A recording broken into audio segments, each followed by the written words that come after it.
5 plants are growing across Asia right now. 1 lowered blood sugar as effectively as a leading diabetes drug in controlled trials, and 1 improved memory in both young and aged subjects while being studied for Alzheimer's. Both are eaten daily by billions, yet both remain virtually absent from Western grocery stores. And by the end of this video, you will know all 5 and why you have never found them in a produce aisle. 2 plants, both validated in peer-reviewed medical journals, both consumed daily within walking distance of open-air markets, from Bangkok to Mumbai to Manila. 1 grows in every kitchen across Southeast Asia. 1 sits on every plate across South Asia, and there are 3 more behind them. 5 plants the Western food system still pretends do not exist. The global supplement industry generated over $177 billion in 2024.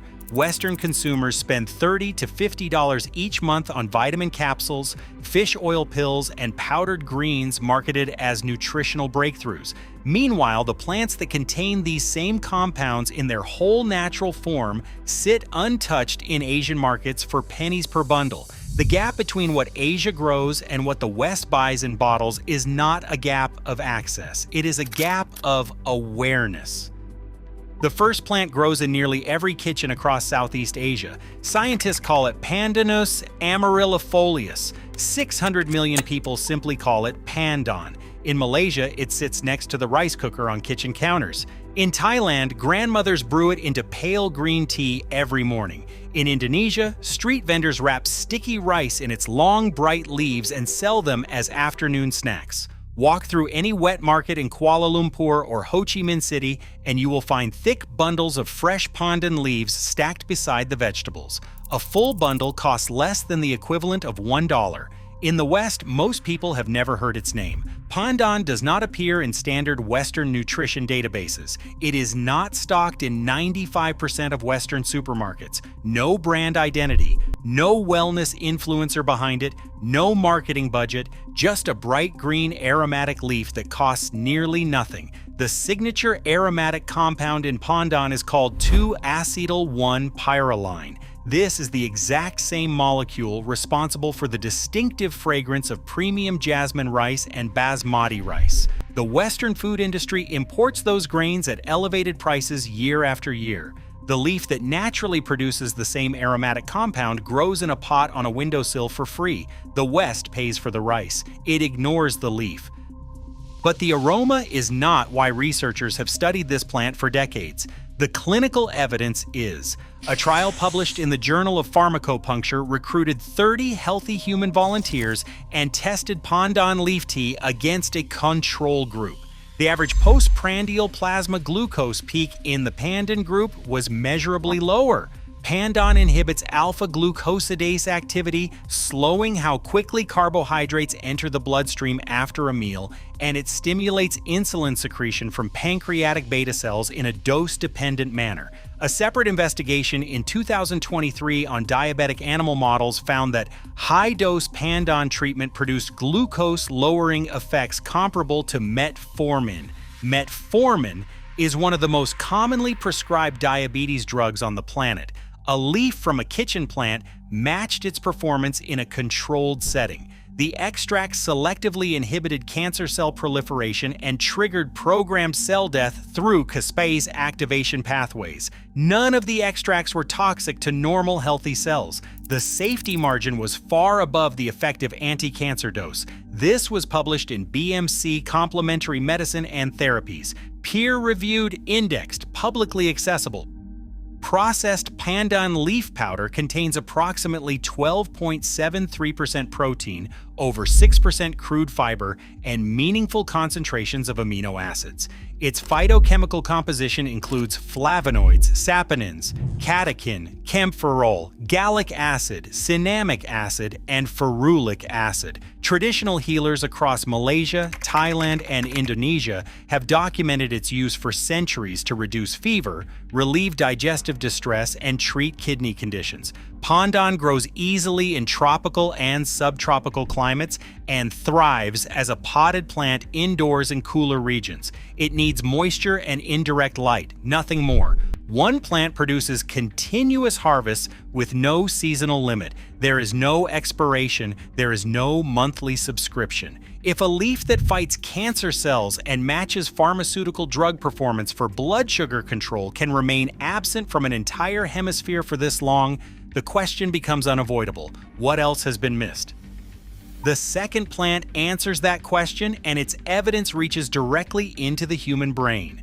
It grows on a small, fragrant tree across the Indian subcontinent in the dense forests of the Western Ghats, along village roadsides in Tamil Nadu, and in backyard gardens stretching from Sri Lanka to Nepal. 1.2 billion people in India alone use this leaf every single day.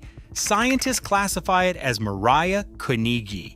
The world knows it simply as the curry leaf. Here is the part that should stop every Western viewer right now. In Indian restaurants across London, New York, Toronto, and Sydney, curry leaves arrive in nearly every dish served. Small, dark, aromatic leaves are scattered through the dal, woven into the rice, folded through curries and chutneys. And most Western diners do the exact same thing every single time.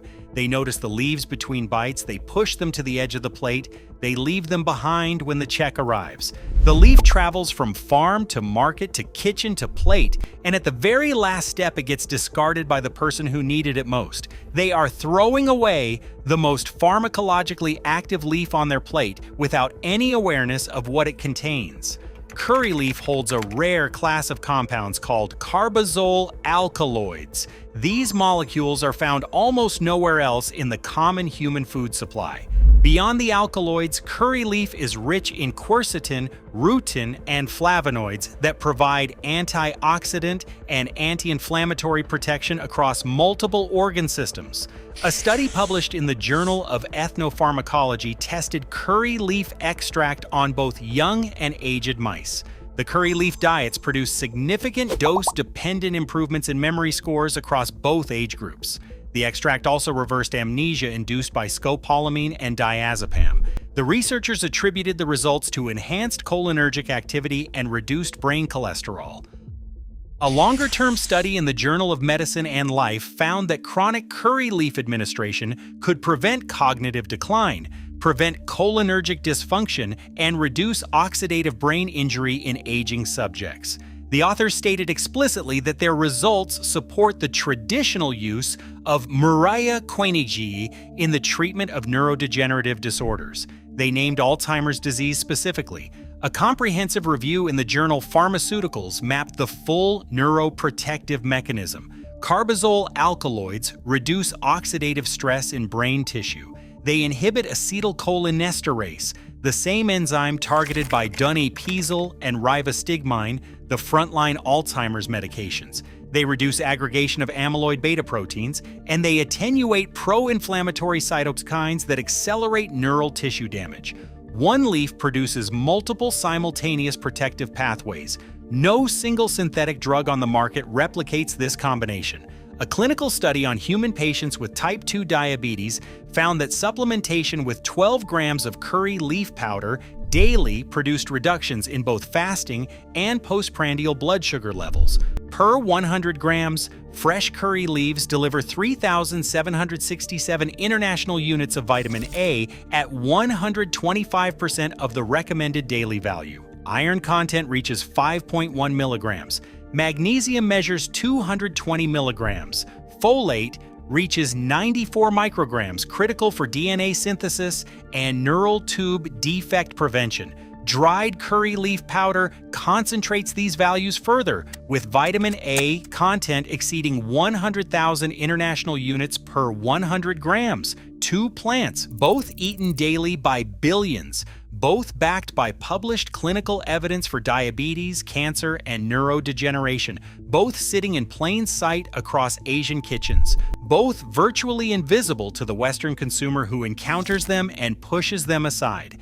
And there are three more. Walk into any Korean barbecue restaurant tonight. Watch the table next to you. They will wrap grilled meat in large green leaves with serrated edges and purple undersides. This is not lettuce. This is not spinach. This is something Western grocery stores do not carry. 500 million people across Asia eat it every single week. In Japan, every piece of sashimi arrives with a decorative leaf underneath. Tourists assume it is garnish. It is not.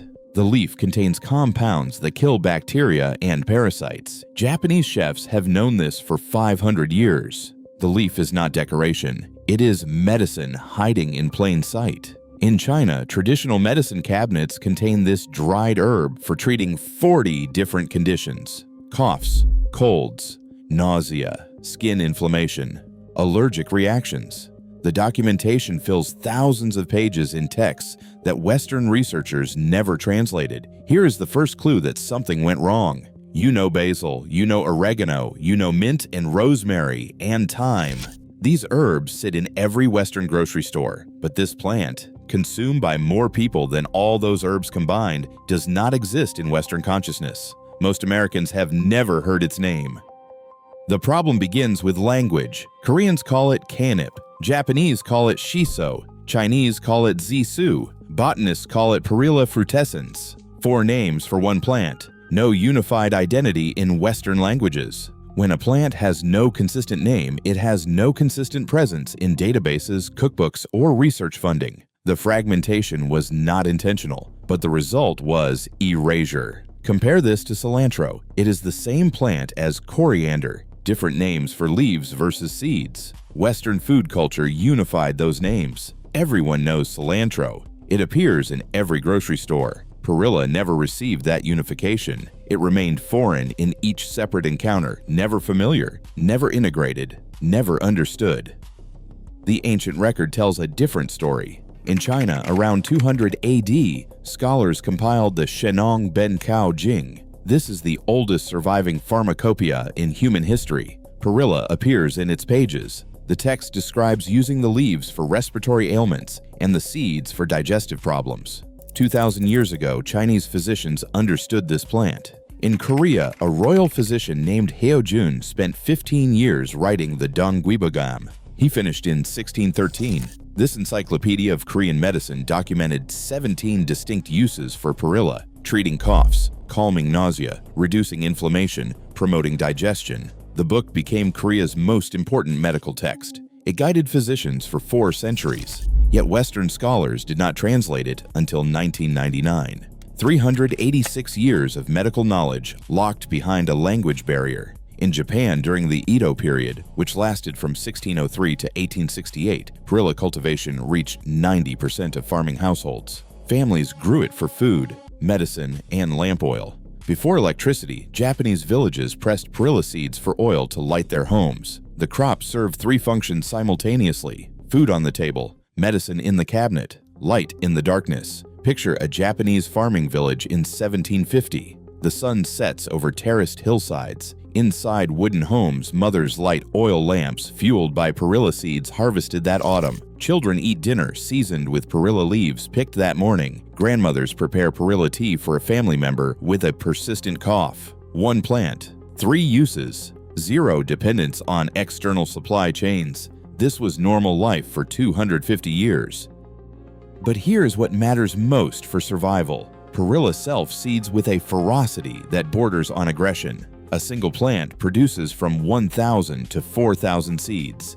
85% of those seeds will germinate. They remain viable in soil for 5 years or longer. Plant perilla once during one good season. The next spring, it returns without permission. The spring after that, it returns again, and again, and again. Korean farming villages have documented perilla patches growing on the same land for 10 generations. No replanting, no purchasing new seed. The crop simply continues. In agricultural terms, this is called naturalization. In practical terms, this is permanent food infrastructure. One decision by one ancestor feeds descendants for centuries. The leaves contain 3.9 grams of protein per 100 grams of fresh weight. This exceeds spinach, kale, and most leafy greens that Western nutritionists celebrate.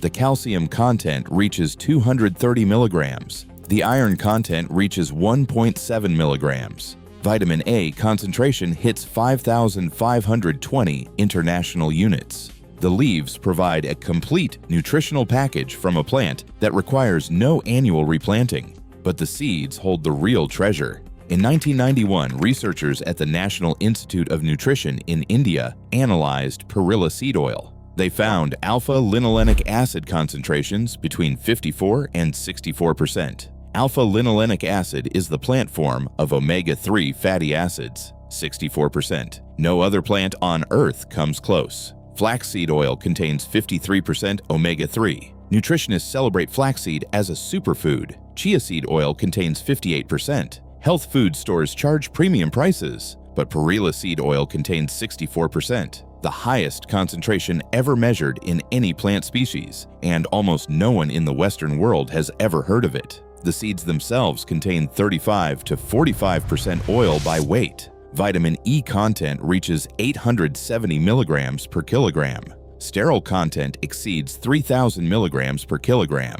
This oil can be extracted with a simple hand press. No industrial facility required. Consider what this means in practical terms. A family in rural Korea maintains a Perilla patch behind their home. Each autumn, they collect seeds and press them using a hand-operated device passed down from their grandparents. The golden oil fills ceramic jars stored in a cool cellar. Throughout winter, this oil seasons their food and provides essential fatty acids. No trip to the pharmacy, no online orders, no subscription services, just seeds, pressure, and patience. This gap requires explanation. In the 1970s, Danish researchers traveled to Greenland to study Inuit populations. They noticed something remarkable. Despite eating enormous amounts of fat, the Inuit had extremely low rates of heart disease. The researchers identified omega-3 fatty acids as the protective factor. Fish consumption became the explanation. Fish oil became the solution. By 1980, the supplement industry saw opportunity. Fish oil capsules entered the market. Marketing campaigns taught Western consumers that omega-3 came from fish. The message was simple: eat fish, take fish oil, protect your heart. By 2024, the global omega-3 supplement market reached $7.68 billion annually. Fish oil dominates this market at 61.5% market share. Krill oil captures the premium segment. Algae oil serves the vegetarian niche. Every product requires industrial processing, extraction, purification, encapsulation, quality control, and cold chain shipping. The complexity creates barriers to entry. The barriers protect profit margins. The numbers tell a stark story. In 2025, the average American household spends between $120 and $300 annually on omega-3 supplements. That is fish oil capsules sitting in bathroom cabinets, pills swallowed every morning with breakfast, monthly subscription boxes arriving at front doors. Meanwhile, a packet of Perilla seeds costs less than $5. One packet provides a lifetime supply through self-seeding. The math reveals the absurdity. Now consider Perilla. The seeds can be cold-pressed with hand tools. No industrial facility required. No patents possible on the pressing of a seed. No extraction technology to license. No capsule formulation to protect. A farmer with a wooden press can produce omega-3 oil in a backyard shed. A crop that self-seeds cannot generate repeat seed sales. A product that requires no processing cannot generate processing revenue. Perilla threatens every link in the supplement supply chain. Search PubMed, the database of medical research. Type fish oil omega-3. You will find more than 15,000 studies. Now type Perilla oil omega-3. You will find 400 studies.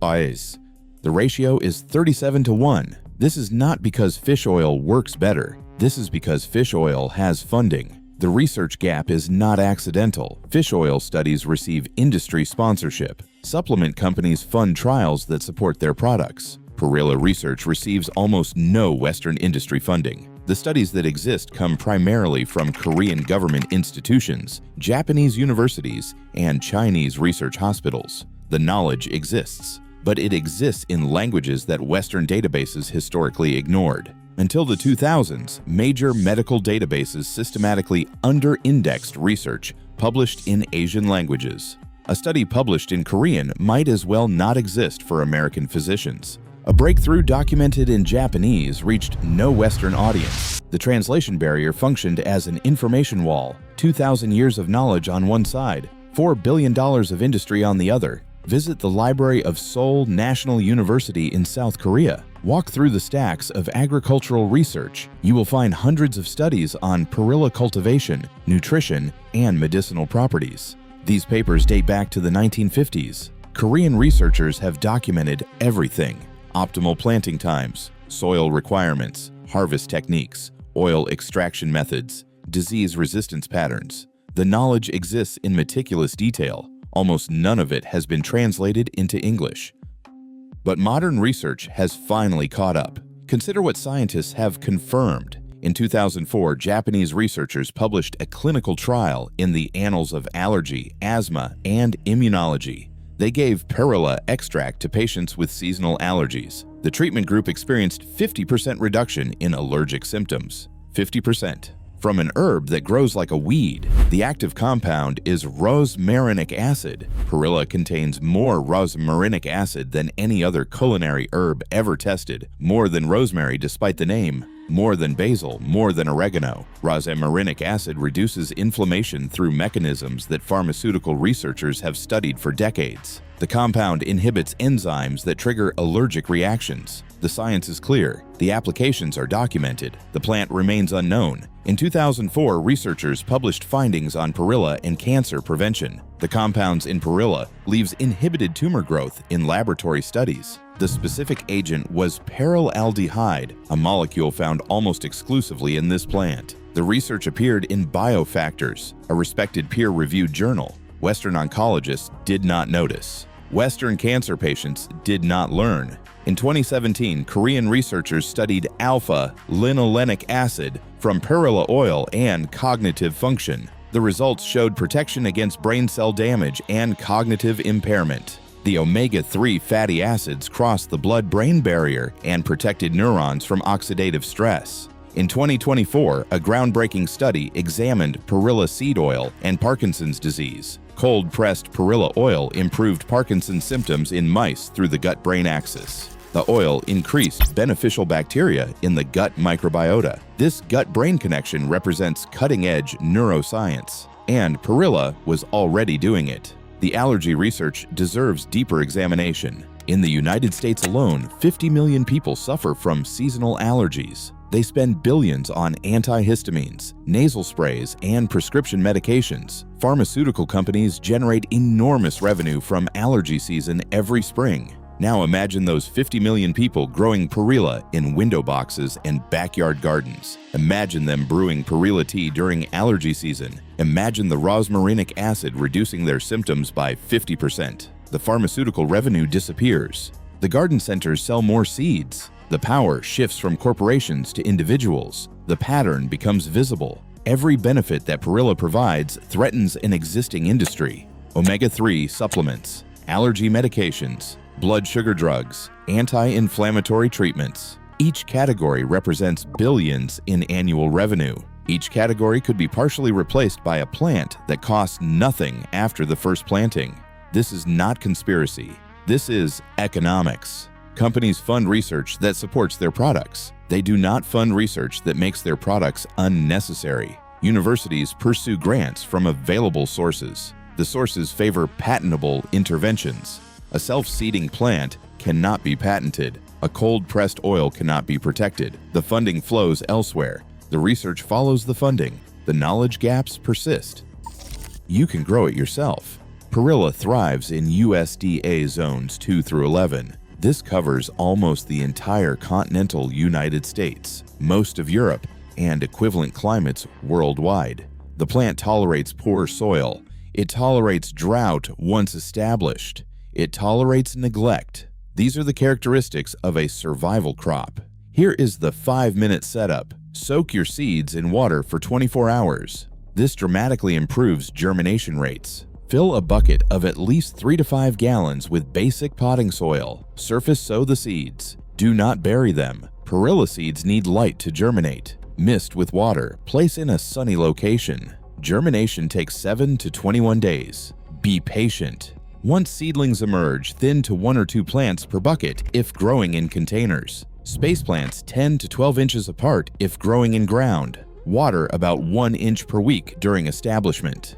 After the first month, the plant adapts to local rainfall. The visual transformation is remarkable. Picture your container in week 1. Bare soil with tiny seeds scattered across the surface. By week 3, green shoots emerge in clusters. By week 6, the plants reach 8 inches tall with distinctive serrated leaves. By week 10, bushy plants fill the container with foliage. The purple variety shows deep violet coloring on the undersides of leaves. The green variety gleams in sunlight. Both varieties produce equally nutritious seeds and leaves. Harvest leaves throughout the growing season. They taste like a combination of mint and basil with hints of anise. Eat them fresh in salads, wrap them around grilled meat Korean style, add them to soups, dry them for tea. The options match Asian cuisines that have explored this plant for millennia. The culinary applications extend further than most Westerners realize. In Vietnam, perilla leaves accompany pho and spring rolls. The aromatic quality cuts through rich broths and fatty meats. In Laos and Thailand, cooks add perilla to curries and stir-fries. The leaves wilt quickly when heated, releasing their oils into the dish. Even in the mountains of Nepal, villagers cultivate perilla for both food and trade. The plant adapted to every climate and cuisine it encountered across Asia. Korean cuisine alone features dozens of perilla preparations. Pickled perilla leaves fermented in soy sauce and garlic. Perilla seed powder sprinkled over rice and vegetables. Perilla oil drizzled on namul, the seasoned vegetable side dishes. Perilla kimchi prepared alongside the more famous cabbage variety. The plant appears at breakfast, lunch, and dinner. It appears at weddings and funerals. It appears at holidays and ordinary Tuesdays. Integration. This complete does not happen by accident. It happens because a food proves its value across generations. In fall, allow some plants to flower. The flower spikes produce thousands of seeds. Let them drop, let them scatter, let them establish next year's crop without any action from you. This is the self-seeding promise. One planting becomes a permanent presence. Collect excess seeds for oil production. Small hand presses cost less than $100. Cold pressing extracts oil without damaging the omega-3 content. One harvest provides a year of omega-3 supplementation. No capsules, no fish, no industry, just a bucket and patience. The pressing process itself requires minimal skill. Pour dried seeds into the press chamber. Turn the handle slowly and steadily. Golden oil flows into a collection container below. The remaining seed cake serves as animal feed or garden fertilizer. Nothing goes to waste. Traditional Korean farmers perfected this process centuries before industrial machinery existed. The technique remains unchanged because perfection needs no improvement. Storage of the finished oil requires only basic precautions. Keep the oil in dark glass containers to prevent light degradation. Store in a cool location away from heat sources. Refrigeration extends shelf life but is not strictly necessary. Traditional Korean households stored perilla oil in ceramic crocks in underground cellars. The oil remained usable for 12 months or longer. Modern refrigeration only improves on these results. The seeds store indefinitely when kept dry. Traditional Korean households maintained seed supplies for years. The emergency value is obvious. If supply chains fail, if stores close, if industrial systems collapse, the seeds in your shed still grow. The plant still self-seeds. The omega-3 still reaches 64%. Consider a scenario that preppers discuss regularly. Economic disruption closes local pharmacies. Supplement shipments stop arriving. Fish oil capsules become unavailable or unaffordable. Families dependent on industrial supply chains face sudden nutritional gaps. But the family with perilla growing in their backyard faces no disruption. They harvest leaves for fresh eating. They press seeds for oil. They save seeds for next season. Their omega-3 supply remains secure regardless of external circumstances. This is what resilience looks like. Not bunkers and freeze-dried meals. Not supplements shipped from factories across oceans. Resilience is a plant that returns every spring without asking. A plant that feeds you, medicines you, and replants itself while you sleep. The question was never why did Asia hide this herb? Asia did not hide anything. Korean grandmothers wrap meat in perilla leaves at every family dinner. Japanese restaurants serve shiso with every piece of raw fish. Chinese medicine shops stock dried perilla on open shelves. The knowledge was always there, always public, always available. Walk through the Namdae Moon Market in Seoul, South Korea. Vendors display bundles of fresh perilla leaves stacked in neat piles. Bottles of perilla oil line wooden shelves. Bags of dried perilla seeds fill woven baskets. The prices are low. The supply is abundant. Korean shoppers walk past without a second glance because perilla is as ordinary to them as parsley is to Americans. The extraordinary became ordinary through centuries of daily use. Travel to the Nishiki market in Kyoto, Japan. Shiso leaves sit beside fresh fish in refrigerated cases. The connection is obvious to anyone who looks. The fish stays fresh longer when stored with shiso. The antibacterial compounds in the leaves protect against spoilage. Japanese fishmongers learned this through observation over hundreds of years. No laboratory required, just attention and time. The answer is not conspiracy. The answer is structure. Economic systems see what benefits economic systems. Research follows funding. Funding follows patents. Patents require control. Perilla cannot be controlled. It self-seeds. It spreads. It naturalizes. It becomes wild. It becomes free. What cannot be owned cannot be sold. What cannot be sold cannot be marketed. What cannot be marketed does not enter consciousness. 3 generations of Westerners grew up without ever hearing the word perilla, not because anyone hid it, because no one profited from revealing it. The internet has begun to change this equation. Gardening forums now feature threads about perilla cultivation. YouTube videos demonstrate Korean cooking techniques using perilla leaves. Seed companies report increasing demand for perilla varieties. The information barriers are falling one search query at a time.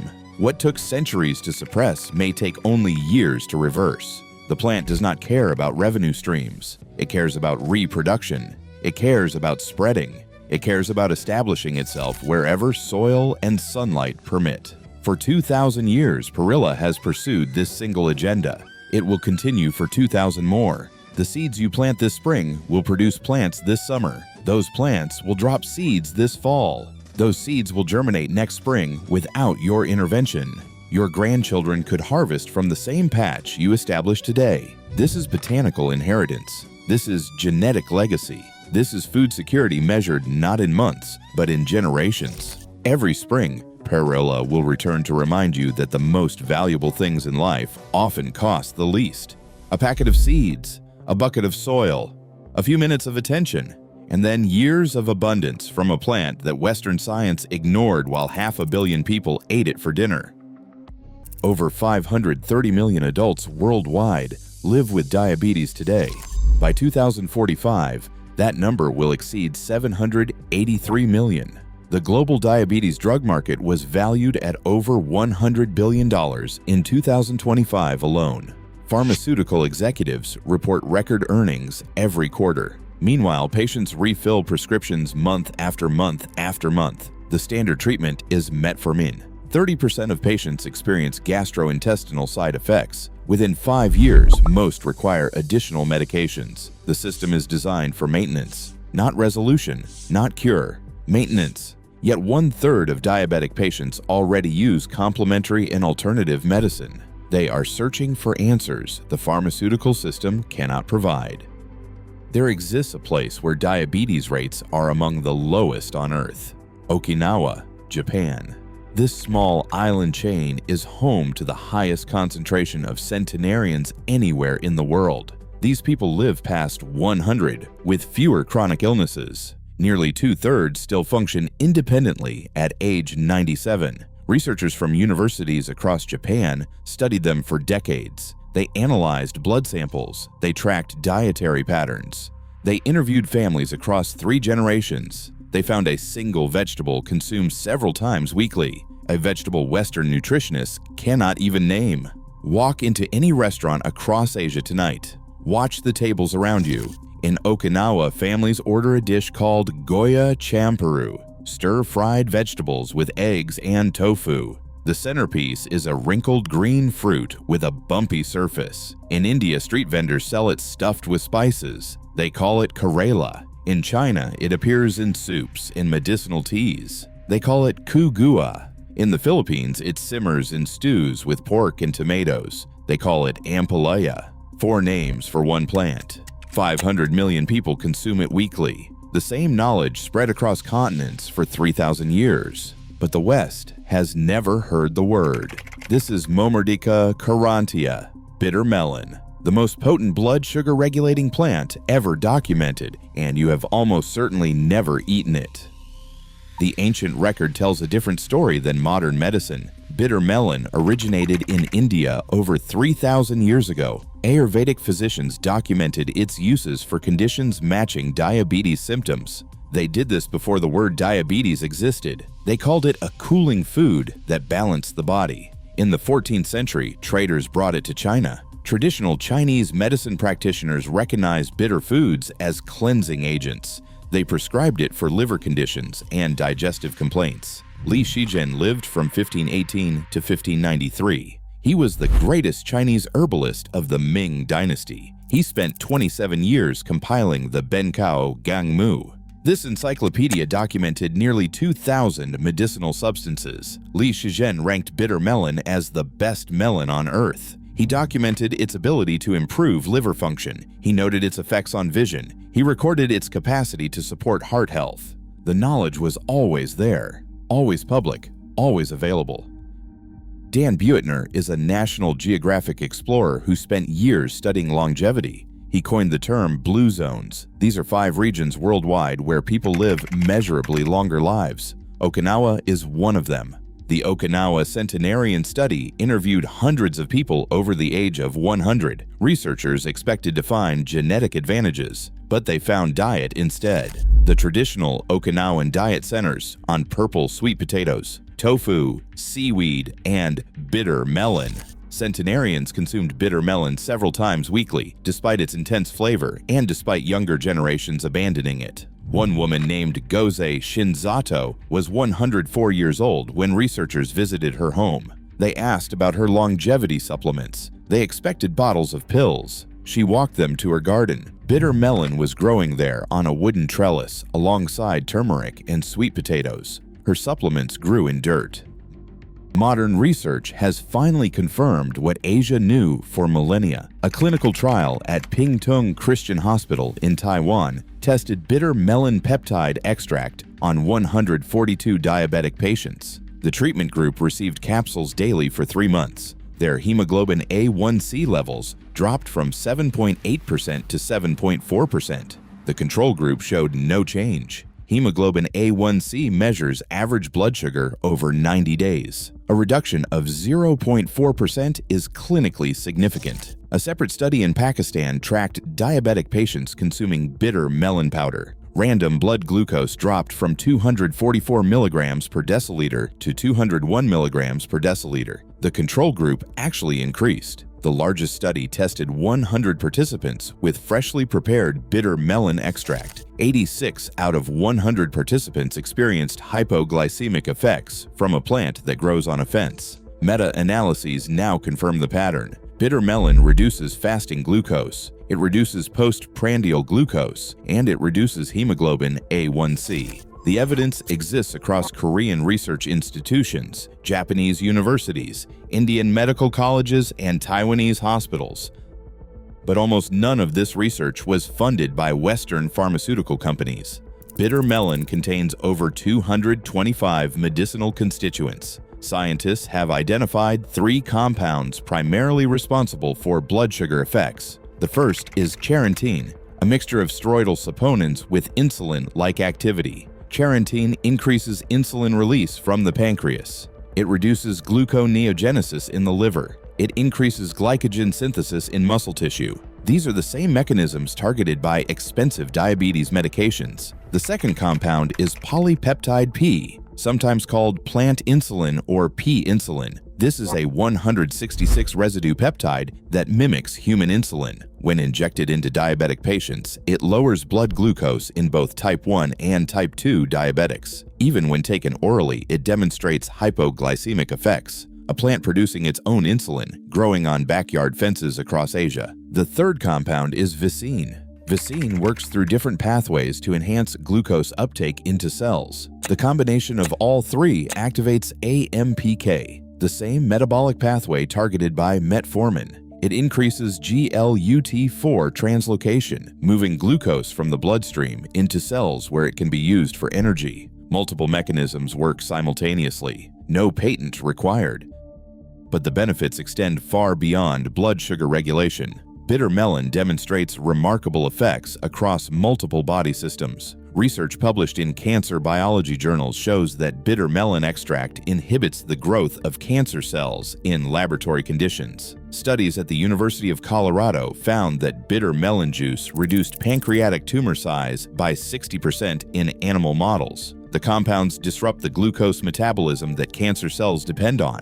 They literally starve the cells of their primary fuel source. The plant also shows powerful effects on cholesterol levels. A study in the Journal of Ethnopharmacology documented significant reductions in total cholesterol and LDL cholesterol in participants consuming bitter melon extract daily for 12 weeks. The same study showed increases in HDL cholesterol, the good cholesterol that protects arteries. Cardiologists prescribe statin drugs to achieve these same effects. Statins generate over $15 billion in annual sales worldwide. Yet bitter melon accomplishes similar outcomes through natural mechanisms. Weight loss researchers have taken notice as well. Bitter melon contains compounds that interfere with fat cell formation. Studies show it reduces the accumulation of lipids in adipose tissue. Participants in controlled trials lost more weight when adding bitter melon to their diets compared to control groups eating identical calories without it. The effect appears related to improved insulin sensitivity. When cells respond properly to insulin, less glucose gets converted to fat storage. The body burns fuel instead of storing it. The immune system benefits significantly from regular bitter melon consumption. Traditional healers in India prescribed it for infections centuries before germ theory existed. Modern research explains why. Bitter melon contains compounds with antiviral and antibacterial properties. Studies demonstrate activity against herpes viruses, HIV, and various bacterial infections. The plant stimulates production of natural killer cells. These are immune cells that identify and destroy infected cells before diseases spread.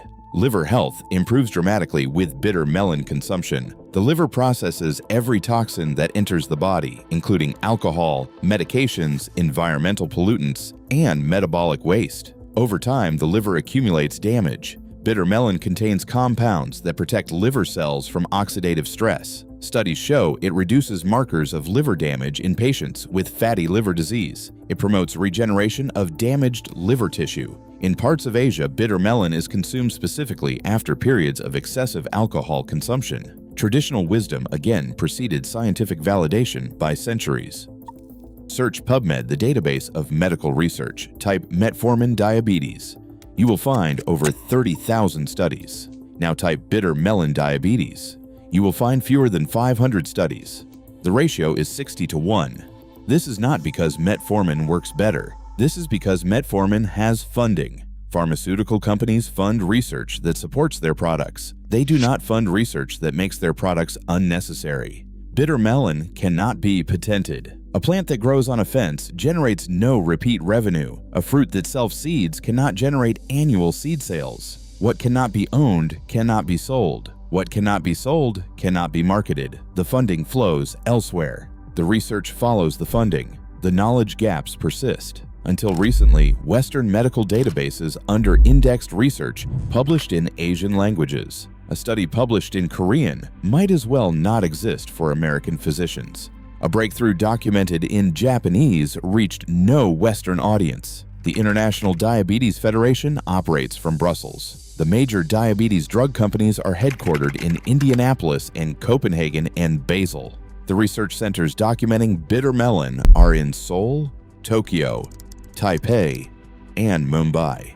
Two parallel universes of medical knowledge. One generates billions in pharmaceutical revenue. The other grows on a fence. Consider the economics from a patient perspective. A month's supply of brand-name diabetes medication costs between $300 and $800 in the United States. Generic metformin costs less, but still requires ongoing prescriptions. Doctor visits for monitoring add hundreds more annually. Blood glucose test strips cost 50 cents to $1 each. Testing twice daily means $300 to $700 per year just for strips. The total annual cost of diabetes management exceeds $9,000 for the average American patient. Now consider bitter melon seeds. A packet containing 20 seeds costs $3 to $5. Those 20 seeds produce 20 plants. Each plant yields dozens of fruits over a growing season. One season provides enough seeds to plant for years. The total investment for a lifetime supply of bitter melon is under $10. The pharmaceutical industry cannot compete with a number that small, so they simply do not acknowledge the competition exists. Bitter melon is a climbing vine in the cucumber family. The scientific name is Momordica charantia. Vines can grow 13 to 16 feet long in a single season. They climb any fence, trellis, arbor, or pergola. The plant thrives in warm, humid conditions. Temperatures above 70 degrees Fahrenheit are ideal. Seeds germinate in 8 to 10 days when planted in warm, moist soil. Plant seeds directly outdoors after the last frost date, or start them indoors 6 weeks earlier. Space plants 9 to 10 feet apart along a fence line. First flowers appear 4 to 6 weeks after planting, and they form small yellow blossoms that attract bees. Fruit develops quickly after pollination, ready to harvest in 50 to 70 days from planting. Trellised vines produce straight hanging fruit. The more you pick, the more fruit develops. In tropical climates, the plant grows year-round. In temperate climates, plant from late spring through summer. One plant can produce dozens of fruits per season. Seeds can be saved and replanted the following year. A single planting creates years of supply. No pharmaceutical company benefits from this transaction. The soil requirements are minimal. Bitter melon tolerates poor soil conditions that would kill other vegetables. It prefers slightly acidic to neutral pH between 5.5 and 6.7. Add compost before planting if available, but the plant will produce even without soil amendments. Water consistently during fruit development because irregular watering causes misshapen fruit. Mulch around the base to retain moisture and suppress weeds. Pests rarely bother bitter melon. The same compounds that make it medicinally powerful also make it unappealing to insects. Cucumber beetles sometimes appear, but seldom cause serious damage. Aphids may colonize young growth. A strong spray of water dislodges them. No pesticides required. No fungicides necessary in most conditions. The plant essentially protects itself. Another feature that generates no revenue for chemical companies. Fresh bitter melon can be stir-fried with eggs and pork. This is Goya champeru, the traditional Okinawan dish. It can be stuffed with spiced meat mixtures. It can be added to soups and curries. It can be juiced fresh for concentrated effect. The clinical studies used 2,000 milligrams daily. This equals roughly one medium-sized fruit. Younger, smaller fruits are less bitter. Harvest when light green, before yellowing. Soaking slices in salt water for 30 minutes reduces bitterness. Some people take it as dried powder in capsules. Typical dosage is 500 to 1,000 milligrams twice daily. Start with small amounts. The bitter taste is intense. There is a reason it is called bitter melon. Consistent daily consumption produces the documented effects. If you take diabetes medications, consult your physician first. The combination may cause blood sugar to drop too low. Preservation methods allow year-round consumption even in temperate climates. Slice fresh bitter melon thin and dehydrate in a food dehydrator or a low oven. Store dried slices in airtight containers. They keep for over a year. Grind dried slices into powder using a blender or a coffee grinder. Encapsulate the powder for easy daily dosing. Freeze fresh slices for later use in cooked dishes. Pickle in vinegar with spices for a tangy condiment. Every preservation method retains the active compounds. The medicine survives processing. Tea preparation offers another consumption method. Steep dried bitter melon slices in hot water for 10 to 15 minutes. Strain and drink warm or cold. Add honey or stevia to offset bitterness if needed. Traditional Chinese practitioners recommend drinking the tea before meals. This timing optimizes the blood sugar regulating effects. The bitter compounds signal the pancreas to prepare for incoming food. Insulin release becomes more efficient. Glucose spikes after meals diminish. The question was never why Asia hid this plant. Asia did not hide anything. Korean families serve it at dinner tables every week. Japanese restaurants in Okinawa include it with every traditional meal. Chinese medicine shops stock dried bitter melon on open shelves. Philippine markets pile it high next to tomatoes and onions. 500 million people eat it weekly. The knowledge was always public, always available, always growing in gardens from Mumbai to Manila. The question is why Western systems failed to notice, why $100 billion flows to pharmaceutical companies annually, while a plant with over 225 medicinal compounds grows on backyard fences across the world. Why 60 studies on metformin for every one study on bitter melon. Why 3 generations of Western diabetics never heard the word momordica. The answer is not conspiracy. The answer is structure. Economic systems see what benefits economic systems. Research follows funding. Funding follows patents. Patents require control. Bitter melon cannot be controlled. It climbs fences. It spreads seeds. It naturalizes in warm climates. It becomes wild.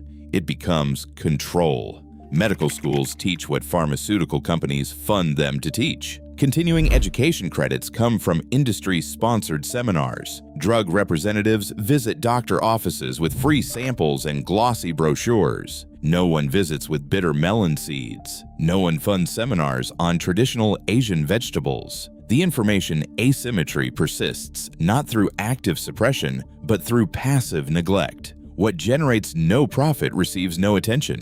What receives no attention remains invisible. You know now. You know that the most potent blood sugar regulating plant exists. You know that 500 million people eat it weekly. You know that modern research validates 3,000 years of traditional use. You know that you can grow it on any fence in any warm climate with minimal effort. You know that 86 out of 100 diabetic patients experienced effects in clinical trials. The seed companies will not tell you.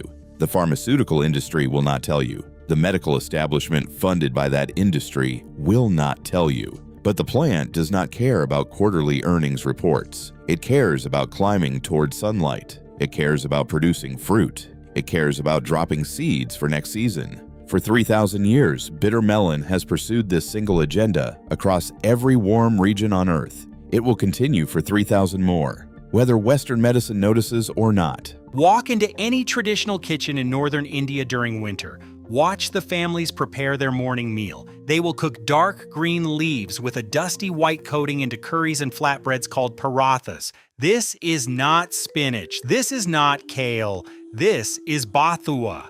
And over 300 million people across South Asia eat it every single week. In the Himalayan foothills of Nepal, they call it beethu. Farmers there consider it essential winter nutrition. In Turkey, villagers call it aksirken. They have gathered it from wild places for generations beyond memory. In rural Mexico, traditional cooks call it quilite quinizo. They fold it into tamales and stir it into soups. Here is the first clue that something went wrong. You know spinach, you know kale, you know arugula and Swiss chard and collard greens. These vegetables sit in every Western grocery store. But this plant, consumed by more people than all those greens combined, does not exist in Western consciousness. Most Americans have never heard any of its names. The problem begins with fragmentation. Indians call it bathua, Nepalese call it bethu, Turks call it aksirken, Mexicans call it quilite, British farmers once called it fat hen, American botanists call it Chenopodium album. Dozens of names for one plant. No unified identity in Western languages. When a plant has no consistent name, it has no consistent presence in cookbooks, in databases, in research funding proposals. The fragmentation was not intentional, but the result was erasure. Compare this to cilantro, same plant as coriander, different name for leaves versus seeds, but Western food culture unified these names. Everyone knows cilantro. It appears in every grocery store. This ancient plant never received that unification. It remained foreign in each separate encounter, never familiar, never integrated, never understood. Now consider the official designation. This plant feeds hundreds of millions of people. Ancient civilizations cultivated it for thousands of years. It ranks among the top 5 most widespread agricultural weeds on Earth. Food in one country, Poison classification in another. The same leaves that Indian grandmothers cook into family dinners are the same leaves that American farmers spray with herbicides. When did growing without permission become a crime? The ancient record tells a completely different story. To understand how this happened, we need to travel back, not decades, not centuries, millennia.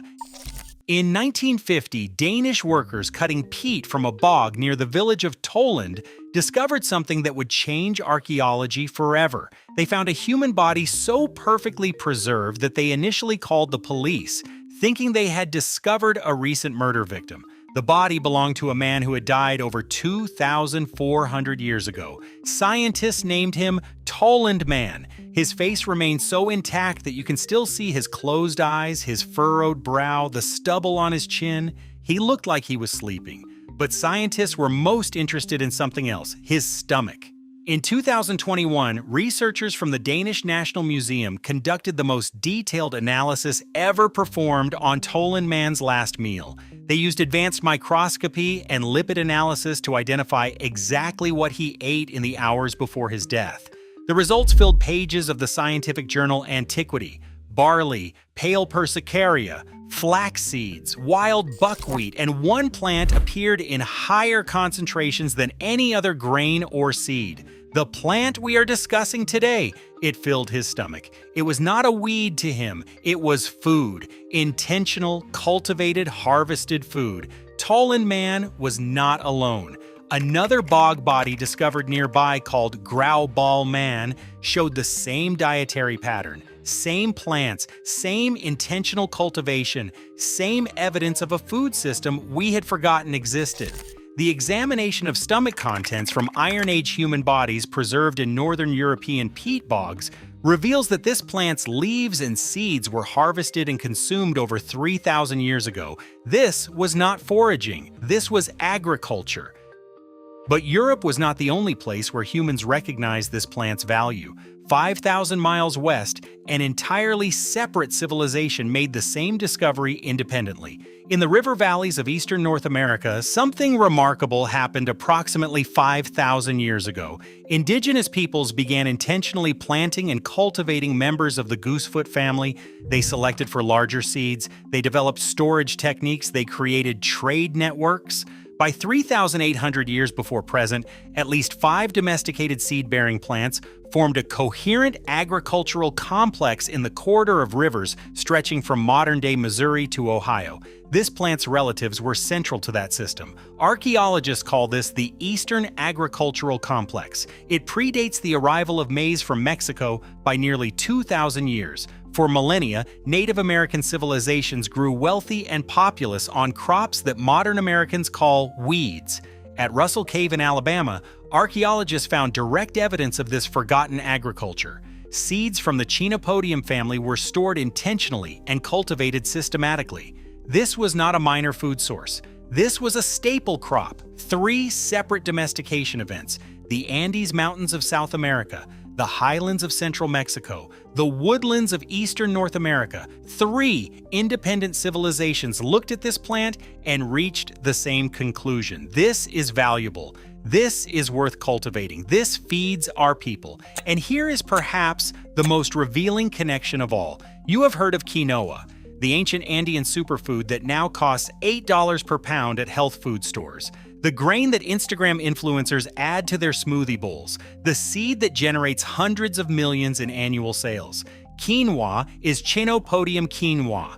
The plant we are discussing is Chenopodium album. They are close relatives, the same genus with similar nutritional profiles. Recent studies published in the Journal of Food Composition and Analysis compared them directly. The results shocked researchers. Chenopodium album demonstrated superior nutraceutical and amino acid profiles compared to quinoa. The weed outperforms the superfood. The free plant beats the expensive one, and almost no one in the Western world has ever heard of it. The plant is called lamb squarters. That is its most common American name, Chenopodium album. This is the most nutritious plant you have never been told about. Let me show you what modern science has confirmed about its composition. In a 100-gram serving of raw lamb squarters leaves, You receive 96% of your daily vitamin C requirements, 73% of your vitamin A, 37% of your riboflavin, 37% of your manganese, 31% of your calcium, and all of this for only 43 calories. Compare this to spinach, the green that nutritionists celebrate. Lamb's quarters contains approximately 2 times more vitamin B1, 2 times more vitamin B2, 3 times more vitamin C, and 3 times more calcium. Compare it to kale, the vegetable that launched 1,000 wellness brands. Lamb's quarters contains about 2.5 times more vitamin A than kale. It is richer in protein, richer in fiber, and richer in most minerals that matter. But the real treasure is the mineral content.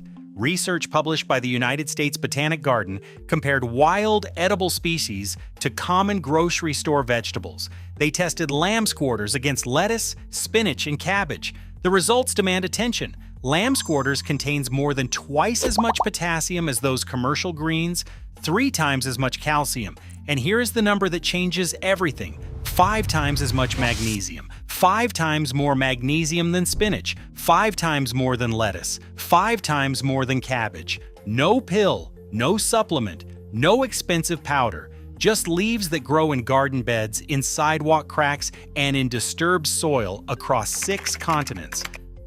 The protein content tells its own story. Fresh lamb's quarters leaves contain 4.3% protein per 100 grams, higher than most leafy greens. But dry the seeds and the numbers become remarkable. Research published in Food Science and Nutrition found protein content in lamb's quarters seeds ranging from 16.6 to 19.7%, comparable to many legumes, better than most grains. And here is what makes the mineral content particularly valuable. Many leafy greens contain high levels of oxalic acid. Oxalates bind to minerals like calcium and magnesium, reducing how much your body can actually absorb. Spinach is notorious for this. It looks nutritious on paper, but oxalates steal much of that value. Research on Chenopodium species found something different. Considering the high percentage of magnesium and the ratio of oxalic acid to calcium plus magnesium, lamb's quarters had lower interference ratios than beet or spinach. Better bioavailability. More of what you eat actually reaches your cells. The supplement industry does not want you to understand this distinction. They sell isolated magnesium compounds, magnesium oxide, magnesium citrate, magnesium glycinate. Each has different absorption rates. Each requires additional purchases when bottles run empty. Plant form. Magnesium comes with cofactors, enzymes, fiber, complementary nutrients that evolution designed to work together. Your body recognizes food. It does not always recognize pills, but nutrition alone does not explain why this plant was erased from Western consciousness. The real answer lies in something even more remarkable, something that threatens the economic model of modern food production.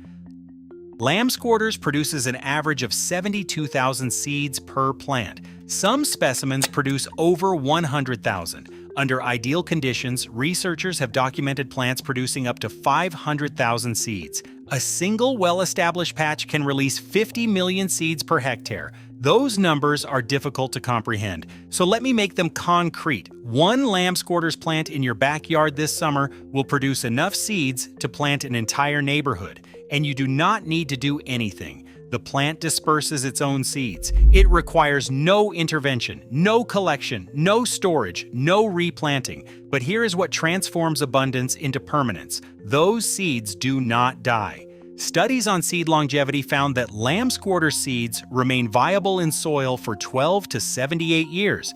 One study documented 32% germination rates after 20 years of burial. Another found viable seeds after 40 years. Think about what this means. Your great-grandmother could have planted lamb's quarters once, done nothing else, and you could harvest from her original planting today. The plant also adapts to almost any condition. Research published in PLOS One documented remarkable germination under a wide range of environmental conditions, combined with exceptional tolerance to abiotic stress.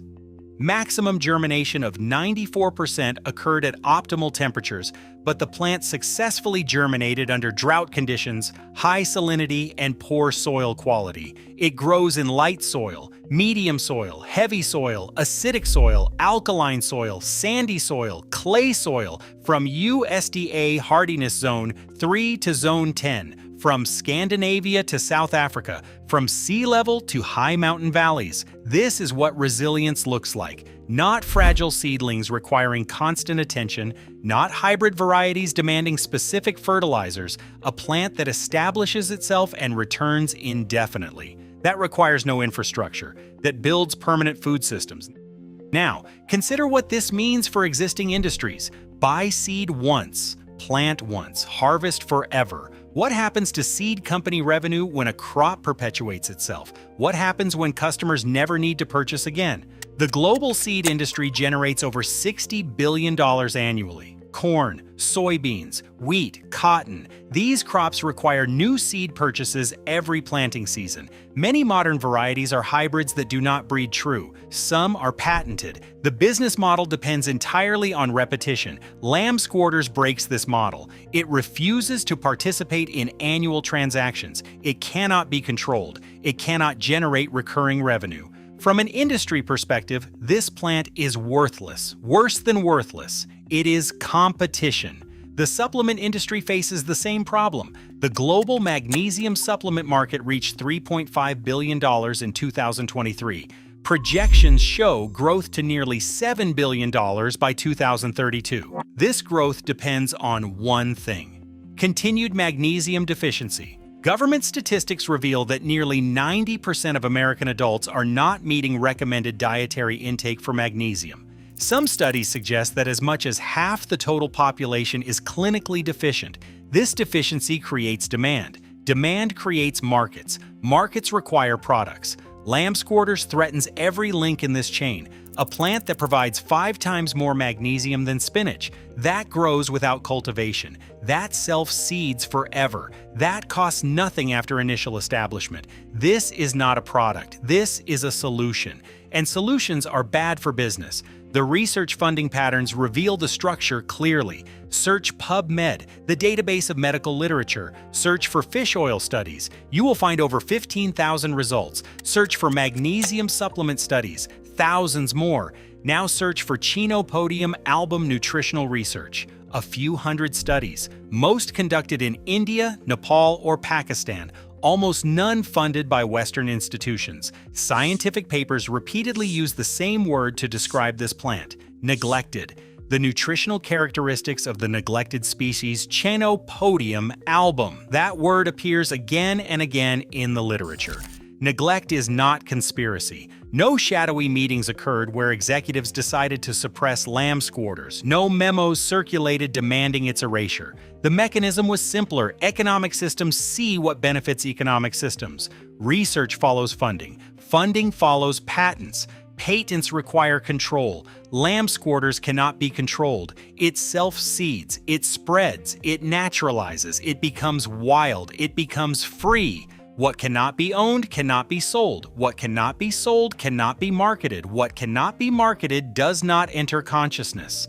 The weed classification completed the erasure. Agricultural Extension Services describe Lamb's Quarters as one of the more competitive weeds in row crop production. Studies document 13% yield loss in corn with just one Lamb's Quarters plant per 1.5 feet of row. 25% yield loss in soybeans. From the perspective of industrial monoculture, this is a threat. Diversity is inefficiency. Spontaneous growth is chaos. The same traits that make Lamb's Quarters valuable as food make it problematic for uniform commodity production.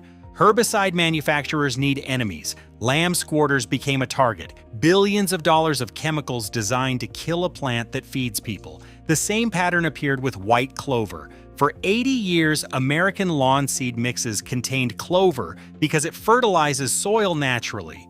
Then herbicide companies needed peacetime markets. They removed clover from seed mixes. They sold poison to kill what they had previously sold as beneficial. No one suppressed Lamb's Quarters through active conspiracy.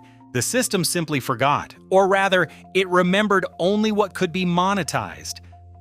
But the plant does not care about monetization. It does not care about quarterly earnings or shareholder value or market capitalization. It cares about reproduction. It cares about survival. It cares about spreading wherever soil and sunlight permit. And it has been waiting in soil seed banks across 6 continents, in disturbed ground near construction sites, in backyard gardens where no one has sprayed herbicide, in cracks of city sidewalks, in vacant lots, in the margins between what we cultivate and what we ignore. The health consequences of ignoring this plant extend far beyond simple nutrition. Magnesium deficiency has become one of the most widespread mineral deficiencies in the developed world. Your body uses magnesium for over 300 enzymatic reactions: muscle function, nerve transmission, blood sugar regulation, blood pressure control, protein synthesis, energy production. When magnesium runs low, everything suffers. Muscle cramps appear first, then fatigue that sleep does not fix, then anxiety without obvious cause, irregular heartbeat, migraines, difficulty sleeping. The symptoms are so common that most people assume they are simply part of modern life. Doctors rarely test for magnesium deficiency. Standard blood tests measure serum magnesium, but only 1% of your body's magnesium exists in blood. The other 99% hides in bones and soft tissues. You can be severely deficient while blood tests show normal levels. Meanwhile, modern agriculture has stripped magnesium from soil. Industrial farming does not replace trace minerals. Crops grow faster but contain less nutrition. Studies comparing vegetables from 1950 to today show dramatic mineral declines. The spinach your grandmother ate contained more magnesium than the spinach you buy now. This creates a perfect storm. Depleted soil produces depleted food. Depleted food produces depleted bodies. Depleted bodies create demand for supplements. Supplements create profits. Profits fund more research on supplements. The cycle reinforces itself. Lamb's quarters breaks this cycle because it grows where other plants struggle. It thrives in marginal soil. It pulls minerals from depths that shallow-rooted vegetables cannot reach. Its deep taproot accesses nutrients that modern crops miss entirely. The plant concentrates what the soil still contains. In urban environments, this becomes even more valuable. City soils are often disturbed, compacted, seemingly hostile to agriculture. But lamb's quarters sees opportunity where other plants see obstacles. It colonizes construction sites. It emerges from gravel parking lots. It pushes through cracks where organic matter accumulates. Urban foragers across America have begun to rediscover this abundance. In Detroit, community gardens that embrace wild edibles report harvesting hundreds of pounds of lamb's quarters each season. In Los Angeles, immigrant communities from Mexico and Central America recognize Quailite immediately and wonder why their American neighbors ignore it. In New York City, foraging tours now include lamb's quarters identification as a standard lesson. The pattern repeats across Europe as well. In Poland, traditional cooks still prepare lamb's quarters as komosa biała. In Germany, older generations remember it as Weisser Ganzfuß. In Greece, rural villages maintain knowledge of vlita preparation methods passed down through centuries. The knowledge exists. It merely became disconnected from mainstream awareness. Reconnection requires only attention. History reveals that lamb's quarters has served as famine food during humanity's darkest hours. During World War II, families across occupied Europe survived on plants that grew without cultivation.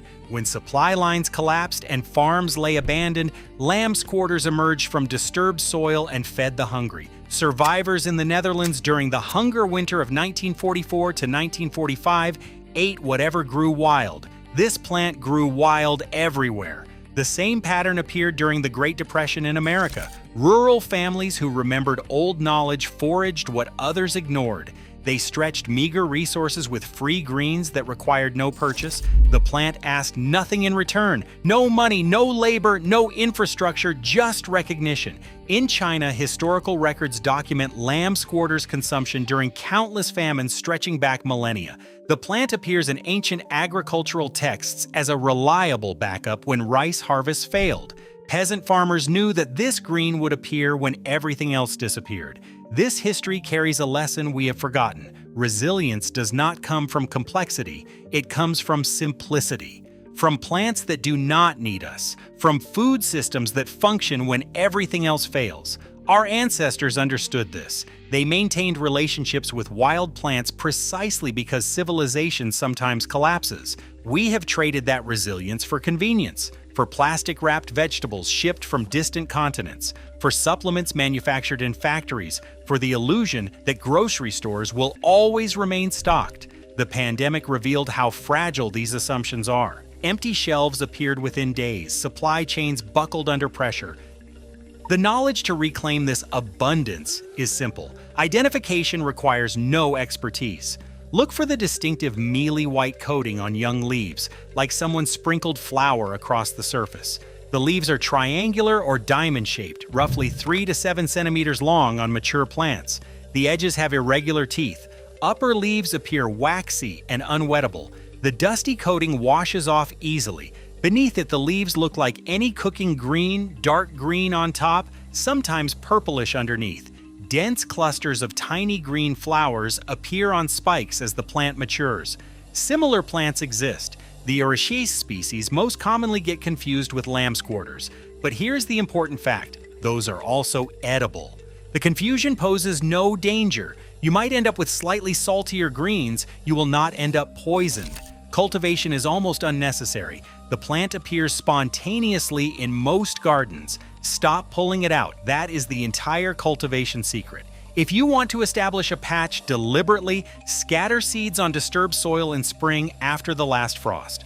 Water occasionally until established, then step back. The plant requires nothing else. Harvest the young leaves when plants are 6 to 8 inches tall. This is when they are most tender. You can continuously harvest throughout the growing season by taking the top growth. New leaves regenerate within days. The young shoots can be eaten raw. Add them to salads. The flavor is mild, slightly mineral, a hint of spinach. The leaves are preferably cooked. Treat them exactly as you would treat spinach. Sauté with garlic, add to soups, fold into omelets, blend into smoothies. The flower buds and young flowers are also edible when cooked. They add texture and a slightly different flavor. For seed harvest, wait until late summer or autumn when the seed heads turn dark and dry. Strip the clusters into a container, winnow lightly by pouring seeds between 2 containers in a breeze. The chaff blows away. Toast the cleaned seeds lightly before eating, or grind them into flour, or boil them into porridge. One note about preparation: like spinach and many leafy greens, lamb's quarters contains oxalates. For most people, this poses no problem. But if you have kidney stone concerns or eat very large quantities regularly, brief blanching reduces oxalate levels. Pour boiling water over leaves, let sit for 2 minutes, then drain. The oxalates dissolve into the water you discard. Store dried seeds in airtight containers. They remain viable for years. This is your insurance against uncertain futures. Seeds that require no electricity, no supply chains, no functioning stores, just dry storage and patience. Consider what food security actually means. Grocery store shelves can empty within hours during emergencies. Supply chains stretch across oceans and depend on fuel, electricity, and political stability. The average meal travels over 1,500 miles before reaching your plate. Every link in that chain represents a potential failure point. Now imagine a different model: food that grows without replanting, nutrition that requires no purchase, seeds that wait patiently underground for decades, harvest that regenerates within days of cutting. This is not a fantasy. This is lamb's quarters. This is what our ancestors understood before we forgot. The climate crisis makes this knowledge even more urgent. Droughts are intensifying across agricultural regions. Heat waves are destroying conventional crops. Water tables are dropping. Irrigation is becoming more expensive.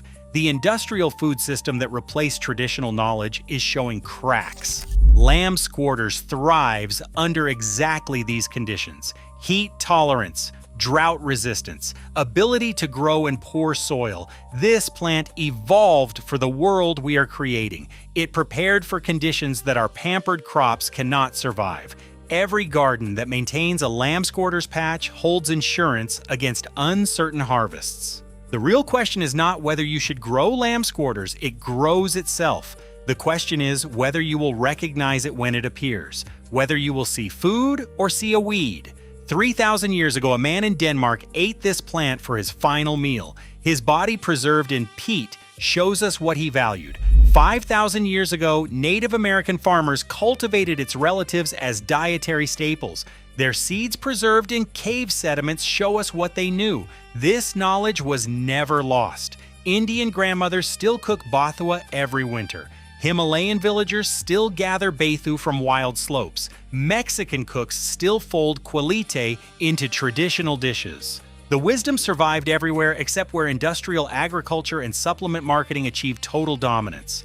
The supplement industry will not tell you about this plant. There is no profit in pointing you toward free nutrition. The seed industry will not promote it. You cannot sell annual products when a single planting lasts forever. The agricultural establishment will not celebrate it. You cannot spray herbicides on food crops, but the seeds do not read market reports. They do not track stock prices. They do not attend board meetings. They have been sitting in your soil for decades, waiting for disturbance, waiting for light, waiting for someone to stop poisoning them and start harvesting them instead. The seeds have been waiting in the soil for 40 years. The question is whether you will be ready when they finally decide to grow. 5 plants eaten daily by billions of people across dozens of countries. Korean, Japanese, Filipino, Indian, Thai, and Indonesian kitchens never stopped using these plants, not for a single generation. The knowledge was never lost. It was never secret. The question is whether you are willing to see it now.